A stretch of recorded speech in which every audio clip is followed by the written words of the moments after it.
Hello ladies and gentlemen. Prasad and I got into a fight yesterday, and now it's been decided that over there, it's his side of the studio and this here is mine.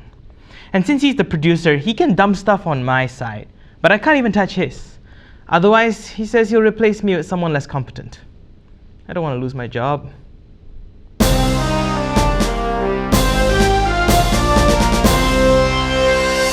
The government is mooting new regulations that may require supermarkets to supply different trolleys for halal and non-halal items. While people are quite divided on the matter, some are not aware that NSK Trade City Hypermarket in Kuala Lumpur has already implemented the system. How, you may ask? By using big bold letters to make sure the whole world knows that you're shopping for non-halal products, of course. Election watchdog Bersih has called upon leaders of ASEAN nations to pressure Prime Minister Najib Razak to keep his promise and repeal the Sedition Act during the upcoming ASEAN summit. They are also calling upon the President of the United States, Barack Obama, to pressure Najib to answer for things like the 2.6 billion ringgit deposited into his personal account during Obama's visit to Kuala Lumpur. And also let the ASEAN country leaders know that, when they come to Malaysia, and Malaysia being the chair of ASEAN, they have to raise these issues with our Prime Minister.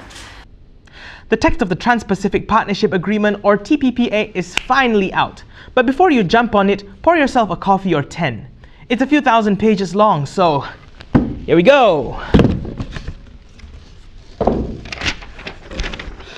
The parties to this agreement are resolving to establish of any divergence between these texts. The English text will prevail. Well, somewhere in there it said something about the whole deal with patent extensions for the medical industry. Our International Trade Minister Mustafa Mohamad had brushed off the concerns that this could affect medicine prices, and that the idea of the trade pact affecting medicine prices is a misconception. It looks like PKR has also read the agreement. And this afternoon they fired back at Mustafa, saying that he was being misleading.